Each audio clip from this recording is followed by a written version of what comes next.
हाय ब्रन, आपका स्वागत है फिर से हमारे इस नए क्लास में। दोस्तों, आज हम आपके लिए लेकर आए हैं बायोलॉजी क्लास 12 यूपी बोर्ड 2025। ठीक है, एग्ज़ाम आपको कितने में देना है? 2025 में आपको बोर्ड एग्जाम देना है। अब दोस्तों, हम इसमें आपके लिए लेकर आए हैं चैप्टर 6, जिस चैप्टर का नाम हमारा क्या है? जनन स्वास्थ्य, जिसे इंग्लिश में कहते हैं रिप्रोडक्टिव हेल्थ। ठीक है दोस्तों, देखिए, आप अगर वीडियो को इसकी किए तो समझ लीजिए कि आप जो है इस वीडियो में जो बताया गया चैप्टर है, ठीक है, इसमें आपको जो इम्पोर्टेंट टॉपिक है आपको समझ में नहीं आने वाला है। दोस्तों देखिए, अगर आपको परीक्षा में अच्छे से नंबर पास होना है तो मैं कहता हूं दोस्तों इस वीडियो को पूरा देखना, क्योंकि अगर आप ये सोचो कि वीडियो देखने के लिए सर बोल रहे हैं ना, तो ऐसी कोई बात नहीं मेरे भाई।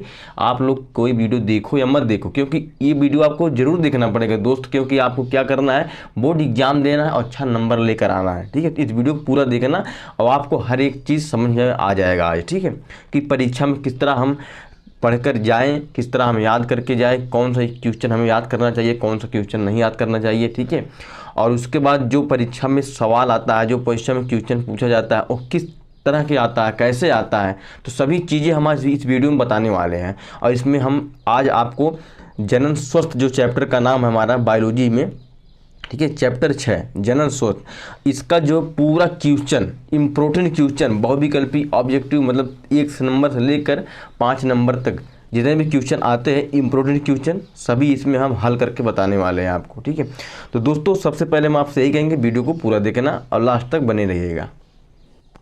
तो दोस्तों, सबसे पहला हमारा क्वेश्चन क्या है?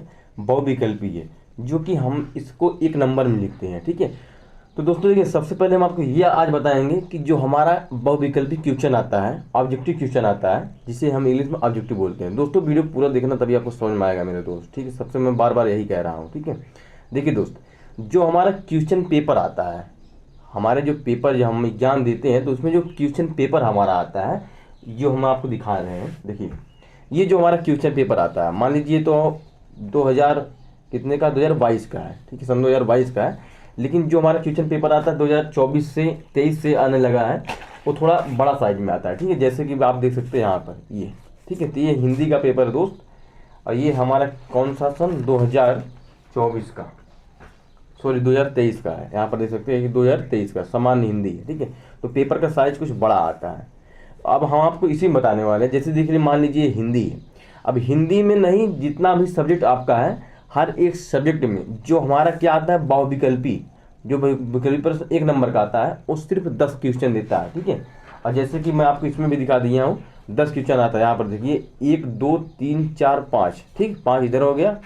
अब यहाँ पर दिखा दे रहा हूँ मैं, 5 इधर होने के बाद दोस्तों यहाँ पर देख सकते हैं, 1 मिनट दोस्त, यहाँ पर देखिए 5 और 5 इधर है, 1 2 3 4 5, 5 इधर है। मतलब कुल मिला जुला कर जो हमारा ऑब्जेक्टिव क्वेश्चन होता है वो 10 क्वेश्चन देता है। सिर्फ एक क्वेश्चन 1 नंबर का रहता है। कुल अगर आप हर एक चीज़ का जो क्वेश्चन हमारा बहुविकल्पी, उसको अगर आप सही से लिख कर आएंगे तो यही समझ लीजिए, जो आपका 1 नंबर का क्वेश्चन होता है, सारा का सारा क्वेश्चन आपको मिल जाएगा और हर एक नंबर मिल जाएगा। ठीक है, अगर आप क्वेश्चन सही लिख कर आते हैं। तो मैं इसमें बताने ये वाला हूँ दोस्त कि देखिए, जब ये समझ में आपको आ गया कि हमारा जो परीक्षा होता है, ठीक है, परीक्षा में 10 नंबर का जो क्वेश्चन होता है वो सिर्फ बहुविकल्पी होता है, ऑब्जेक्टिव होता है। ठीक, तो यही समझ लीजिए कि हमारे पास, तो अगर हम देखें तो एक चैप्टर में चाहे वो चैप्टर 6 हो, चाहे 7 हो, चाहे 8 हो, चाहे 9 हो, उसमें होता क्या है कि हर एक चैप्टर में कम से कम 30 35 40 बहुविकल्पी ऑब्जेक्टिव प्रश्न रहते हैं, सिर्फ एक चैप्टर में। दोस्तों एक चैप्टर की बात कर रहा हूँ। अब पूरे बुक की अगर बात करूँ ना, तो मेरे दोस्त आपको बहुत 100 2 3 400 मतलब आपको क्वेश्चन मिलेंगे। अब आपको डिसाइड ये करना है दोस्त कि हम कौन सा क्वेश्चन याद करके बहुविकल्पी जाए, कि ताकि हम जो 10 क्वेश्चन आता है उसको लिख कर आए, है ना। आपको इतना समझ में आ गया कि जो हमारे बुक का क्वेश्चन ऑब्जेक्टिव होता है, तो कौन सा क्वेश्चन याद करें जो, ताकि हम लिख कर आएँ और हमें पूरा नंबर मिल जाए। क्योंकि जो भी परीक्षा में स्टूडेंट जाता है वो सोचता है कि हमें पूरा का पूरा नंबर मिले। तो दोस्तों हमारे साथ बने रहिएगा और चैनल पर नए, चैनल को सब्सक्राइब कर लीजिए। ठीक है, हम हर एक सब्जेक्ट का इम्पोर्टेंट क्वेश्चन, हर एक चीज़ बताएंगे और आपको पास होने से कोई नहीं रोक सकता। आपको अच्छा से अच्छा नंबर हम दिलवाएंगे। ठीक है, बस चैनल को सब्सक्राइब करके ज्वाइन हो जाइए। ठीक है, तो आगे चलते हैं दोस्त।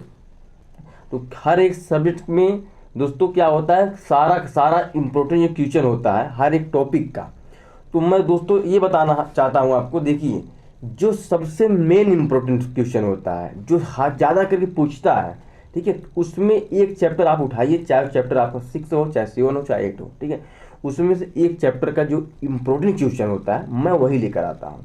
अब इसमें मैं आपको सिर्फ एक नंबर का 5 से 6 क्वेश्चन बताऊँगा, उसके बाद जो हमारा टिक वाला है, ठीक है, इसके बाद एक एक नंबर का हम 5 क्वेश्चन और बताएंगे। और समझ लीजिए अगर आप एक क्वेश्चन, एक टॉपिक का जो एक टॉपिक होता है उसका 10 क्वेश्चन 15 क्वेश्चन जो भी होता है, ठीक है, कुल मिला जुला कर ऑब्जेक्टिव वाला, ठीक है, इसको अगर आप रटेंगे, क्योंकि अगर आपको विकल्प याद करना तो याद नहीं कर पाओगे, ठीक है, और याद भी नहीं होगा ये दोस्त। इसको आपको क्या करना है, एक फेयर काफ़ी पतली सी बनानी है 10 रुपये की, ठीक है, कितने वाली, यहाँ पर मैं आपको लिख देता हूँ दोस्त, यहाँ पर देखिए 10 रुपये की आपको फेयर कापी बनानी है, 10 रुपये, मात्र 10 रुपये की, हर एक सब्जेक्ट का, ठीक है, जैसे फिजिक्स का अलग, केमिस्ट्री का अलग, बायोलॉजी का अलग, ठीक। आपको करना क्या है कि एक फेयर कापी बनाने के बाद उसमें सिर्फ ऑब्जेक्टिव क्वेश्चन लिखना है, सिर्फ ऑब्जेक्टिव, ठीक है, बहुविकल्पी। अब एक एक जो चैप्टर हमारा पहला है, जैसे मान लीजिए मैं आपको बताने वाला हूँ आज इसमें चैप्टर 6, अब चैप्टर 6 का जितना मैं इंपॉर्टेंट क्वेश्चन बताऊंगा आपको क्या करना है, इसका सिर्फ ऑब्जेक्टिव क्वेश्चन उसी 10 रुपये वाली कापी में लिख लेना है, ठीक।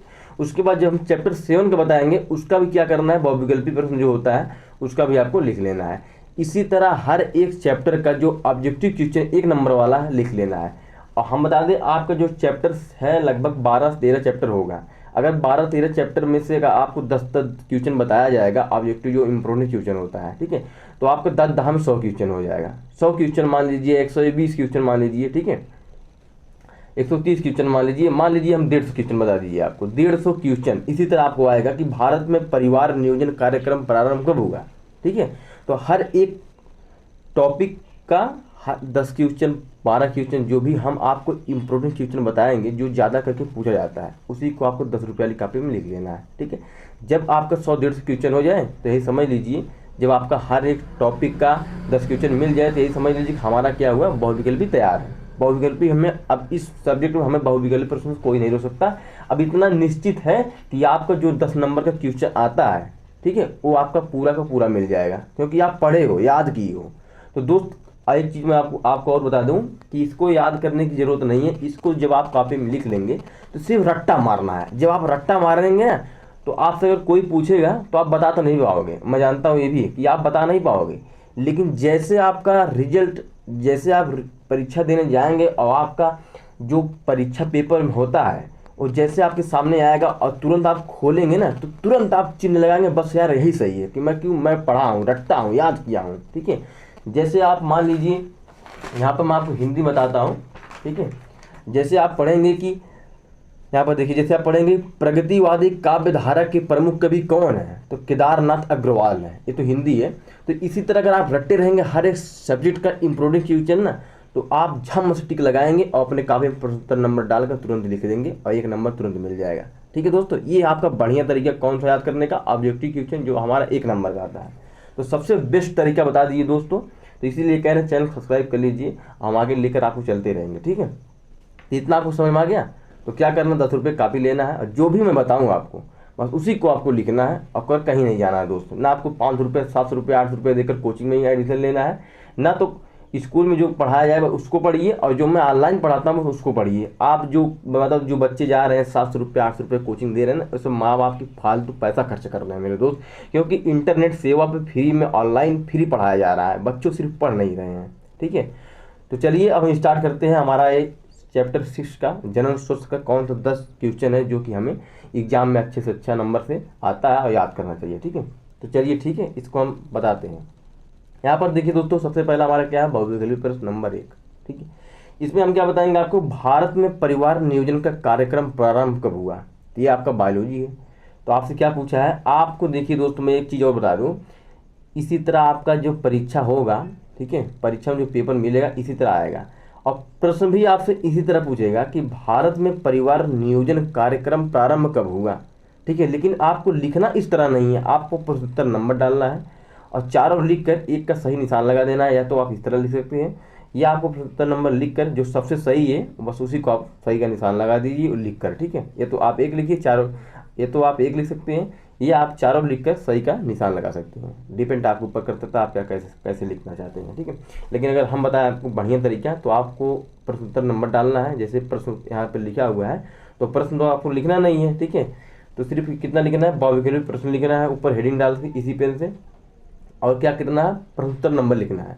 उसके बाद चारों ऑप्शन लिख कर इसी तरह आपको सही का निशान लगा देना है, जो आपका सही रहेगा, ठीक है। इतना आपको समझ में आ गया होगा, 1 नंबर कैसे हमें मिलेगा, 1 नंबर वाला क्वेश्चन कैसे हल करेंगे, ठीक है। तो 10 का 10 नंबर का जो क्वेश्चन आता है मेरे दोस्त, 10 का 10 आपको मिल जाएगा। जैसे मैं आपको बताया वो इसी तरह आपको फॉलो करना है दोस्त, ठीक है। तो देखिए, भारत में परिवार नियोजन कार्यक्रम प्रारंभ कब हुआ, तो हमारा प्रारंभ हुआ था सन 1951 में। तो ये आपका सही है दोस्त, ठीक है। सन 1951 में भारत में परिवार नियोजन का कार्यक्रम प्रारंभ हुआ, ठीक है। तो बायोलॉजी है दोस्त, इसको अच्छे से पढ़िएगा और याद करिएगा। आगे चलते हैं दोस्त, नेक्स्ट क्वेश्चन दोस्तों हमारा क्या है, यहाँ पर देखिए। नेक्स्ट क्वेश्चन दोस्त हमारा ये है कि जनसंख्या विस्फोट का निम्न में से कारण कौन सा है, ठीक है। जनसंख्या विस्फोट निम्न में से कारण कौन सा है। यहाँ पर देखिए, सबसे पहले हम आपको बताएंगे उत्तम स्वास्थ्य, युद्ध न होना, अधिक उपज और अधिक व्यवसाय, ठीक है। तो ये हमारा पहला क्वेश्चन है, उत्तम स्वास्थ्य, इसको आप सही निशान लगा लीजिए, ठीक। आगे चलते हैं नेक्स्ट क्वेश्चन। यहाँ पर देखिए दोस्तों, हार्मोन्स गोली का एक घटक है, इसी तरह आपसे पूछता है प्रश्न में, ठीक है। पेपर में आपसे इसी तरह पूछेगा कि हार्मोन्स गोली एक घटक है कि नहीं है। आप लोग को दिया रहेगा ऑप्शन, 4 ऑप्शन, और आप लोग तुरंत निशान लगाओगे जो आपको याद रहेगा, जो आप पढ़े रहेंगे। तो पहला क्या है, एलएच, दूसरा क्या है, प्रोजेस्टेरॉन, और तीसरा क्या है, एफएसएच, और चौथा हमारा क्या है, थायराइनिक्स, ठीक है। तो हमारा दूसरा सही है, बी, ठीक है, प्रोजेस्टेरॉन। उसके बाद आगे चलते हैं दोस्तों, निम्न में यौन संचारित रोग कौन सा है, ठीक है। तो यहाँ पर देखिए, निम्न में यौन संचारित रोग पहला क्या है, सुजाक है, टर्नर सिंड्रोम है, क्लाइनोफिल्टर है, हेमोफीलिया है। तो सही इसमें ऑप्शन मेरे दोस्त ए है, ए वाला, ठीक है, सुजाक। नेक्स्ट क्वेश्चन चलते हैं दोस्तों। यहाँ पर देखिए दिया गया है कि शुक्राणु को प्रत्यक्ष रूप से अंडे में प्रवेश करने की तकनीक को क्या कहते हैं। तो आप लोग याद कर रहेंगे, पढ़ रहेंगे, तो आपको समझ में आ जाएगा। IUT, ICSI, GIFT और ZIFT, ठीक है। तो हमारा 4 ऑप्शन दिया रहेगा, तो हमारा सही है बी, ICSI, ये आपको लिख लेना है, ठीक। फिर चलते हैं नेक्स्ट क्वेश्चन दोस्तों। देखिए हमारा ये है, आपको कुछ इस तरह क्वेश्चन बता दिए हैं, क्योंकि आपको एग्जाम में बता दो दोस्तों, आपके एग्जाम में इस तरह भी क्वेश्चन पूछा जाता है। यहाँ पर देखिए किस तरह लिखना है, मैं इसको आपको बताऊंगा। अति लघु उत्तरीय प्रश्न 1 नंबर का ये भी है। विश्व स्वास्थ्य कब मनाया जाता है, विश्व दिवस कब मनाया जाता है। तो आपको पता होगा विश्व दिवस हमारा कब मनाया जाता है, ठीक है। नहीं पता है जान लीजिए।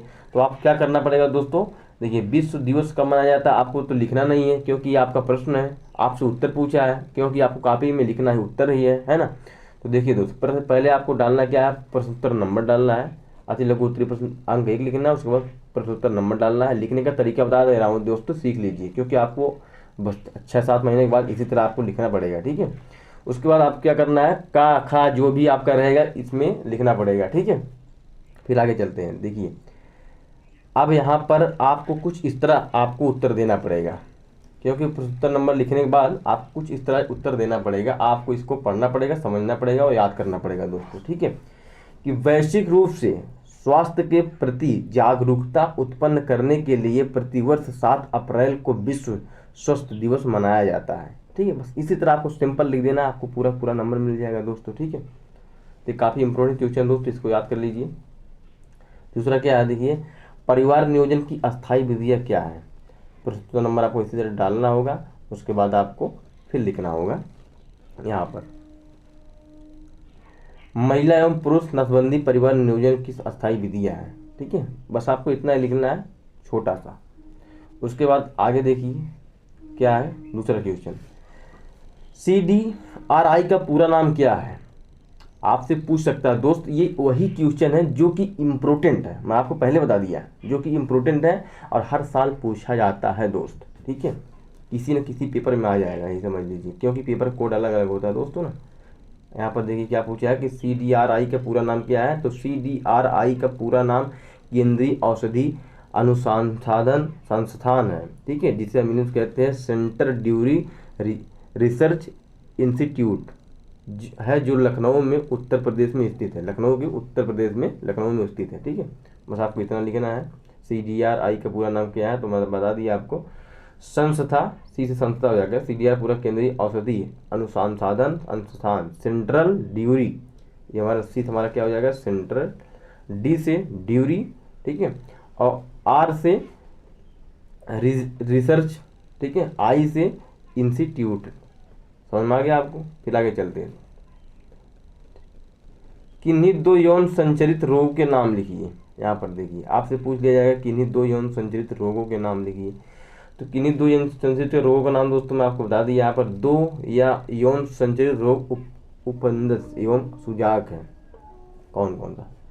2 यौन संचरित रोग उपंदस एवं सुजाक है। फिर आगे हमारा नेक्स्ट क्वेश्चन 2 अंक का। अब इसको आपको पढ़ना है दोस्त। देखिए इसमें आपको काफ़ी ज़्यादा मैं बता दूंगा किस तरह क्वेश्चन आता है, इसको आपको समझना होगा दोस्तों। बस भाई कुछ नहीं करना है।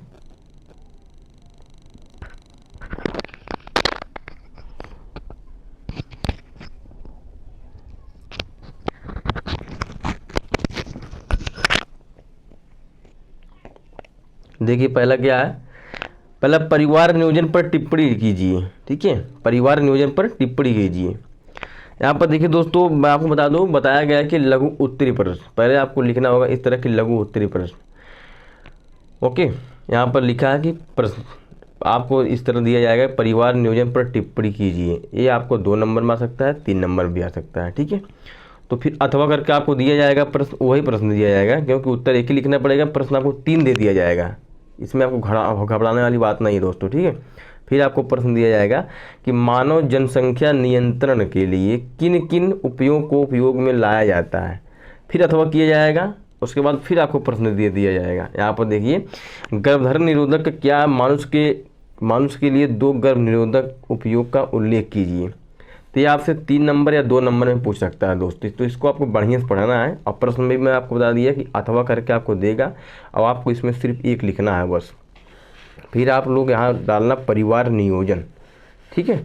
परिवार नियोजन डालने के बाद इसका पूरा डिफिनीसन इसको समझा देना अच्छी तरीके से लिख के, ताकि उसे समझ में आ जाए। जो काफ़ी जांचते हैं एग्जामिनर जो होते हैं, उसे भी चेक ज़्यादा नहीं करते, सिर्फ हेडिंग देखेंगे आपको नंबर देते चले जाते हैं, ठीक है। यहाँ पर देखिए मानव एक सामाजिक प्राणी है। किस तरह आपको लिखना है कि मानव एक सामाजिक प्राणी है, अतः मानव जाति में परिवार ही जनसंख्या की इकाई होता है।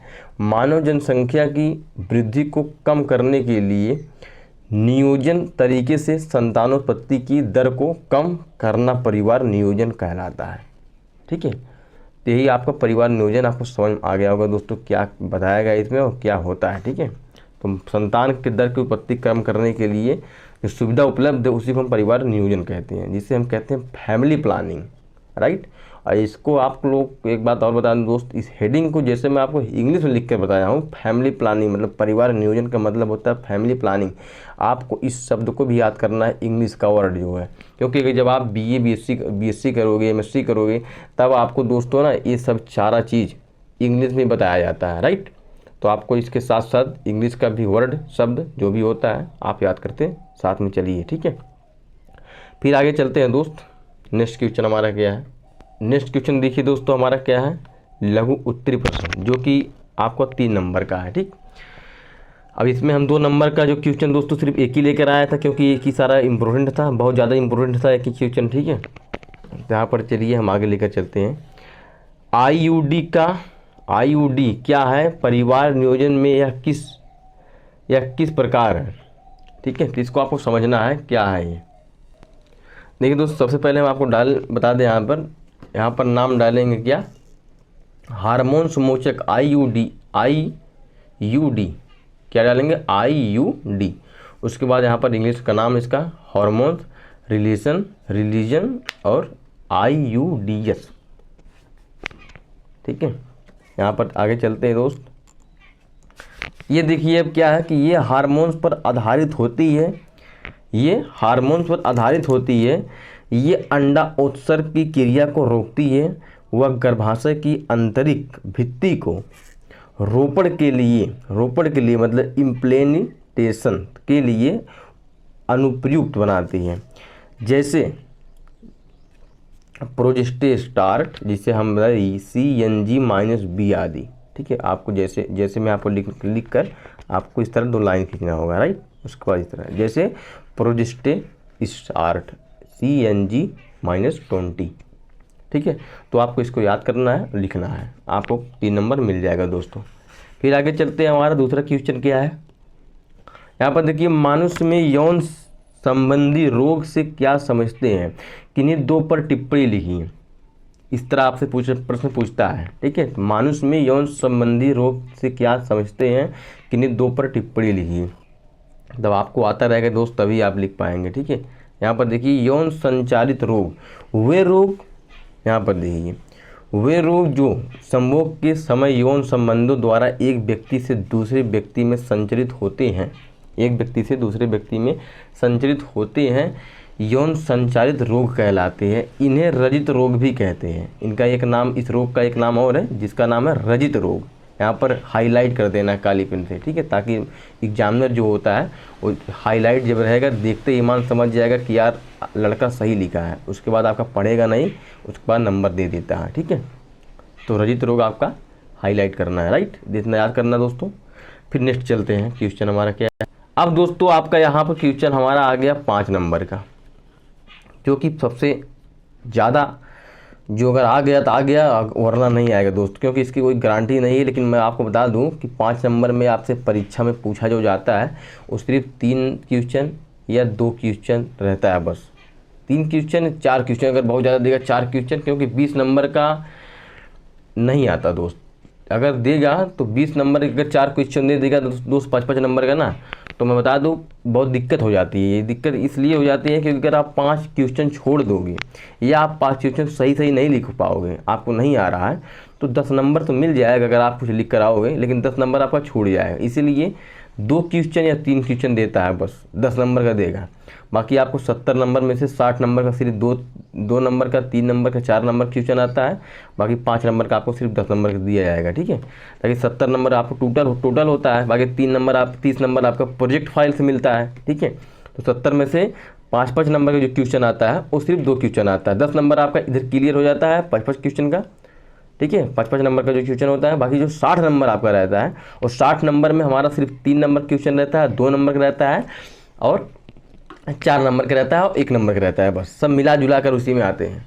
ठीक है, तो इसमें मैं दोस्तों आपको बता दूं एक क्वेश्चन लेकर आया जो कि सारा काफ़ी ज़्यादा इम्पोर्टेंट है, और एक क्वेश्चन आ भी सकता है दोस्त। ठीक है, इसीलिए मैं आपको बता दिया पहले कि दोस्त पढ़ लीजिए अच्छे से, वीडियो को पूरा देखना। अगर आप यहाँ तक वीडियो देखे होंगे तो मुझे उम्मीद है आप पक्का पास हो जाएंगे, अगर आप हमारी बताई हुई चीज़ों को फॉलो करेंगे। ठीक है, बस दोस्तों आप लोग हमारे चैनल से बने रहिएगा, वीडियो को देखते रहिएगा। ठीक है, यहाँ पर देखिए दोस्तों बताया क्या गया है कि पहला हमारा क्वेश्चन क्या है 5 नंबर का। एक ही क्वेश्चन मैं इसमें लेकर आया हूँ दोस्त, दीर्घ उत्तरी प्रश्न। कौन सा? दीर्घ उत्तरी प्रश्न। यहाँ पर देखिए आपसे क्या पूछा है कि जनसंख्या विस्फोट से क्या अभिप्राय है। जनसंख्या वृद्धि के कारण तथा नियंत्रण का वर्णन कीजिए। आपसे तो इस तरह पूछ लिया जाएगा, या तो आपसे इस तरह पूछ लिया जाएगा कि जनसंख्या वृद्धि के कारण तथा नियंत्रण का वर्णन कीजिए। ठीक है, अब आप क्या लिखना होगा, यहाँ पर लिखना होगा मानव जनसंख्या विस्फोट। पहला क्वेश्चन क्या है, जनसंख्या विस्फोट से क्या अभिप्राय है। ठीक है, जनसंख्या वृद्धि के कारण तथा नियंत्रण का वर्णन कीजिए। ठीक है, मानव जनसंख्या विस्फोट आपको हेडिंग डालना है आपको, क्योंकि इसको लिखना नहीं है, पहले आपको प्रश्नोत्तर नंबर डालना होगा, और प्रश्नोत्तर नंबर डालने से पहले आपको ये लिखना होगा दीर्घ उत्तरी प्रश्न। ठीक, उसके बाद आपको प्रश्नोत्तर नंबर डालना होगा यहाँ पर, उसके बाद फिर लिखना है मानव जनसंख्या विस्फोट, इसी काली हेडिंग पेन से। ठीक है, फिर आप क्या करना है, या तो आप यहाँ से लिखना स्टार्ट कर दीजिए जैसे आपकी मर्जी, या तो आप यहाँ से लिखना स्टार्ट कर दीजिए। ठीक है, आपको लिखना है दोस्तों, इसको दोस्तों आपको समझना होगा, क्योंकि अगर रट्टा मारेंगे तो आपको याद नहीं होने वाला। ठीक है, इसको एक बार अगर आप समझ गए तो सही समझ लो मेरे दोस्त, आपको कोई दिक्कत नहीं होगा। इसको आप 2-3 बार 4 बार 5 बार 10 बार पढ़ लीजिए। ठीक है, लेकिन समझना, इसको याद नहीं करना है। रट्टा मारेंगे तो भूल जाएंगे दोस्त, समझ कर जाना है। ठीक है, यहाँ पर देखिए, मानव के समाज का विकास उस पृथ्वी पर लाखों साल पहले हो गया था। मानव के समाज का विकास इस पृथ्वी पर लाखों साल पहले हो गया था। मतलब जो हमारी जो पृथ्वी है, इस पर लाखों साल पहले मानव का विकास हुआ था। मानव के समाज का विकास इस पृथ्वी पर लाखों साल पहले हो गया था। यद्यपि मानव की जनसंख्या का सही आरेख का अनुमान लगाना कठिन है। इस जनसंख्या का सही आरेख अनुमान लगाना मतलब कठिन है, परंतु ऐसा माना जाता है कि मानव जनसंख्या 8,000 इकाई दहाई सैकड़ा हज़ार 8,000 साल पहले लगभग कुल 50 लाख थी। 8,000 साल पहले कुछ 50 लाख की जनसंख्या थी, ठीक है, इस पृथ्वी पर लाख की थी। सन 1 में ईसा के समय, किसके समय? ईसा के समय मानव की आबादी लगभग 25 करोड़ थी। मानव की जो आबादी थी वो 25 करोड़ थी, जो सन 1600 के अंत तक बढ़कर 50 करोड़ हो गई, ठीक है, बढ़कर 50 करोड़ हो गई। इसके बाद मानव की आबादी जो है लगभग 25 करोड़ थी और सन 16,000 को इकाई दहाई सैकड़ा हज़ार 16,000 को अंत तक बढ़कर 50 करोड़ हो गई, ठीक है। अब यहाँ पर देखिए दोस्तों, ये 16,000 था, लेकिन यहाँ पर बढ़ते बढ़ते कितना हो गया? 50 करोड़ हो गई, ठीक है। इसके बाद आने वाली शताब्दियों में स्वस्थ सेवाओं में प्रगति, भोजन की प्राप्त और औद्योगिकी विकास के कारण आबादी में तेज़ी से वृद्धि हुई। मतलब इस आबादी की जनसंख्या की जो वृद्धि हुई, विकास हुई, ठीक है, वृद्धि हुई। परिणाम स्वरूप सन 1800 तक जनसंख्या 100 करोड़ के आंकड़े को छू गई। आप समझ लीजिए, 50 लाख थी, यहाँ पर 50 करोड़ थी, ठीक है। अब यहाँ पर 1800 पहुँचते जनसंख्या जो थी वो 100 करोड़ के आंकड़ों के छू गई, मतलब 100 करोड़ तक पहुँच गई, ठीक है। पूरे मतलब विश्व, यूनिवर्स जिसे कहते हैं, यूनिवर्स मतलब विश्व, पूरा ब्रह्मांड। यूनिवर्स मतलब ब्रह्मांड होता है, पूरे विश्व का जितना बड़ा हमारा पूरा ज़मीन और आसमान है, ब्रह्मांड से बोलते हैं ना, तो पूरे विश्व का आबादी जो थी वो 100 करोड़ के आंकड़े को छू गई। इसमें कंट्री, देश, सिटी का बात नहीं मेरे दोस्त, इसमें सिर्फ पूरा विश्व, ठीक है, जिसमें मैं आपको बताया कि यूनिवर्स, ब्रह्मांड पूरा, उतना जो था पूरा ब्रह्मांड, उतने में कितना जनसंख्या थी आदमी का, वही बता रहा है कि 1800 तक जनसंख्या इसका क्या हुआ कि 100 करोड़ के आंकड़े को छू गई, 100 करोड़ पार हो गया, ठीक है। 20वीं शताब्दी के अंत तक विश्व,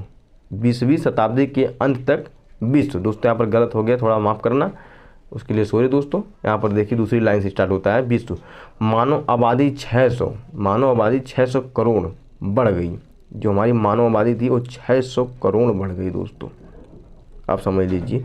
2020वें शताब्दी बोला, 18 और 18 के बाद 20वीं, 1800 पार होने के बाद 18 और 20, 2 साल बाद, जब 2001 लगा होगा, उसके पहले 1 साल पहले, ठीक है, 20वीं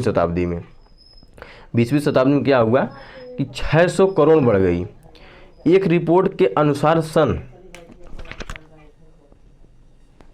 1950 तक, ठीक है, एक रिपोर्ट कर रहा हूँ 1950 तक, सॉरी 2050 तक विश्व की जनसंख्या 45% की वृद्धि दर से 930 करोड़ तक पहुंचने का अनुमान है।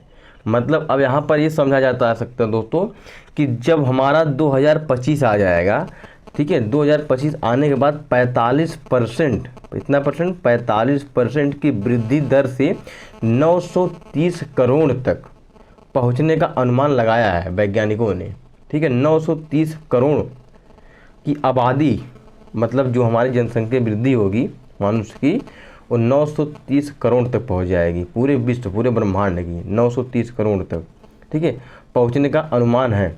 अब अनुमान तो लगाए हैं, अब देखिए कहाँ तक जाता है, ठीक है। फिर यहाँ पर देखिए, इस प्रकार आबादी में तीव्र गति से होने वाली वृद्धि को जनसंख्या विस्फोट कहते हैं, ठीक है। तो जनसंख्या विस्फोट किसे कहते हैं आपको समझ में आ गया।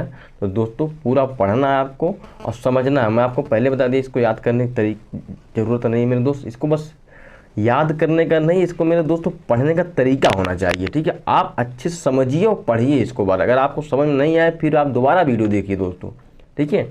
थोड़ा भगा भगा कर देख लीजिए, लेकिन आपको पढ़ना है और समझना है बस, बाकी कुछ नहीं करना है।